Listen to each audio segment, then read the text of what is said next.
I knew that I had to make this record at Avatar because of the history. I mean, Bruce Springsteen made The River there, Clapton recorded there, Billy Joel, Aerosmith, U2, Madonna, Michael Jackson, more recently Maroon 5, John Mayer, Counting Crows.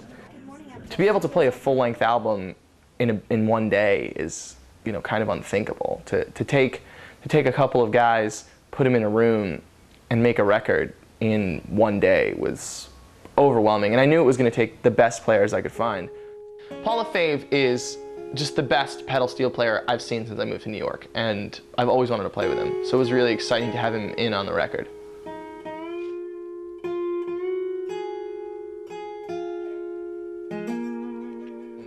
Years ago, Mike Clifford took me to this place called the Bag It Inn down in the Village to see, he's like, you gotta see this guitar player, this guy is gonna blow your mind. So I went in there and Paul LaFave was playing pedal steel, and I haven't seen a ton of great pedal steel players since I moved to New York. And Paul just blew my mind all night.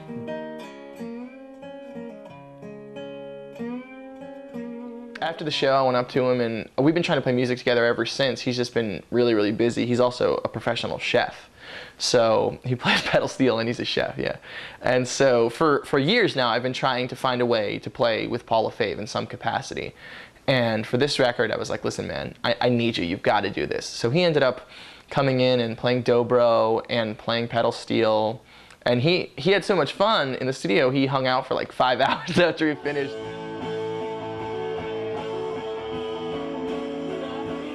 Zach Berkman is one of my best friends.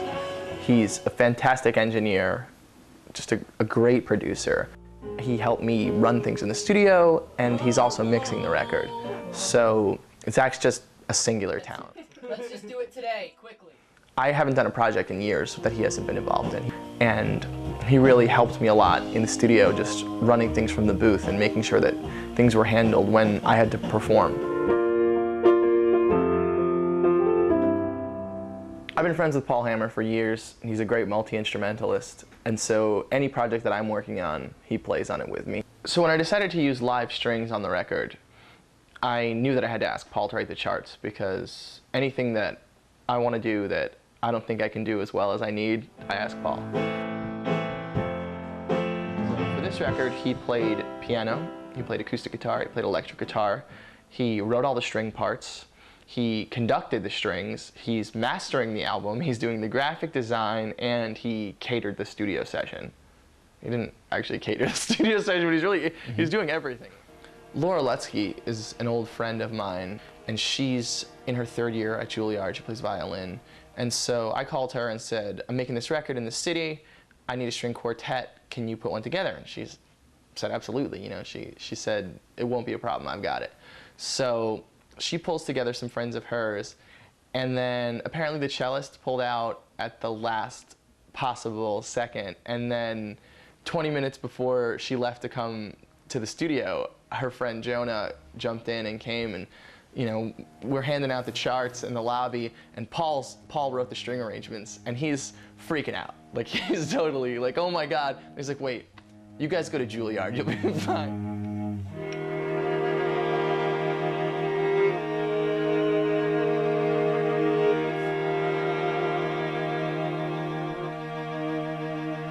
When the string quartet sat down and started playing, it was really overwhelming, just powerful. I'd never used live strings on a record before, and so watching them play was really a highlight for me. They really lent something special to my music. And at points I was almost in tears. It was really a wonderful, wonderful thing to have them there. You're the reason I come home.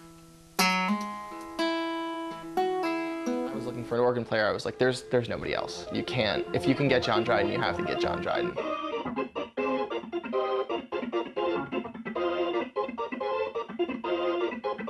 He was really nice, just a cool guy, and not at all what you'd expect from that kind of genius. Like, he's just a cool, down-to-earth, laid-back guy. We had a lot of fun hanging out with him. I could have gone on vacation instead. When John Dryden came in to play organ, and we were all like cowering beneath our seats, watching John play was spectacular. I was really, really happy that he came in.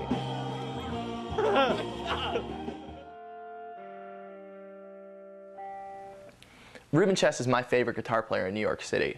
So when I had the opportunity to pick somebody to play lead guitar for this record, it was a no-brainer. I knew I had to ask him, and I was really excited that he said yes.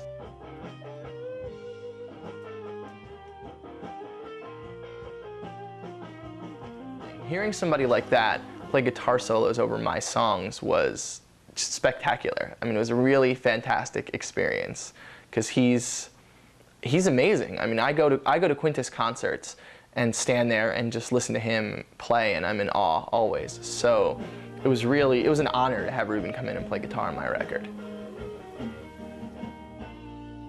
That's it. So I called Ruben to play on the record, and he suggested Adam Kriskow to play drums and Emil Massari to play bass. Usually I don't let people touch my bass, you know, right away until like the third date. Adam Kriskow came in to play drums. He plays with Ingrid Michaelson sometimes. He's just a great player. He blew my mind. I was really, really impressed, and I played with a ton of drummers over the year. He was just really tight, really consistent, learned the songs, was really professional, came in and did great work. When I said to Ruben, I need a bass player, he's like, this is the guy. You've got to have this guy come in and play. So I got really lucky. The two of them, Adam and Emil, are both phenomenal. It couldn't have gone better. The drums and bass are they're really great. Everybody played spectacularly well. You know, surprisingly enough, the whole day kind of went perfectly. We got 20 minutes behind the schedule that I had written out, so that wasn't a big deal. The toughest thing about the whole day was figuring out what kind of pizzas to order.